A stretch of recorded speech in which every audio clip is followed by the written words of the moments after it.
Pavarësisht se ka fituar me rezultatin e thellë 7-0 ndaj Jubandanjës, drejtuesit e Vllaznisë në futboll për femra nuk janë të kënaqur me lojën e zhvilluar nga futbollistët e këtij ekipi. Sipas tyre, kjo është normale sepse objektivat e Vllaznisë janë krejt tjetër gjë dhe nuk kanë të bëjnë as pak me fitimin e titullit kampion në Shqipëri. Pjesa parëndeshjes është mbyllur me rezultatin 2-0, me 2 gola të shënuar nga sulmuesja Muja. Në pjesën e dytë ndërkohë janë shënuar edhe 5 gola të tjerë që kanë patur për autore, mbrojtëse Ngjini në 3 raste, ndërsa 2 të tjerët janë shënuar nga Doçi dhe Muja. Përfundimisht 7-0 dhe për trajnerin e Vllaznisë Leka. Kjo ndeshje do të analizohet hollësisht me skuadrën, ndërkohë që presidenti i Jubandanjës Jaku është i mendimit se skuadra mund të kishte marrë diçka më shumë nga ky takim. Ndoshta rezultati nuk lën fort me fol, por jam shumë i pakënaqur nga loja që bane vajzat. Jo thjesht se nuk prodhu në lojë, por për rastet e huna që ku bane.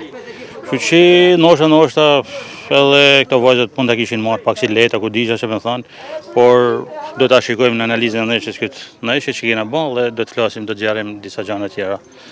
Nuk është objektiv për me rrah skuadrat. Objektivi jona është që të rritën sa më tepër këto vajza, që të paraqiten sa më mirë në Champions League. Përballimi i ekipit të Vllaznisë, duke patur parasysh që kisha rreth 4 vajza të moshës 14 vjeçare dhe vajza disa të dëmtuara, unë jam i kënaqur nga loja që bani ekipi.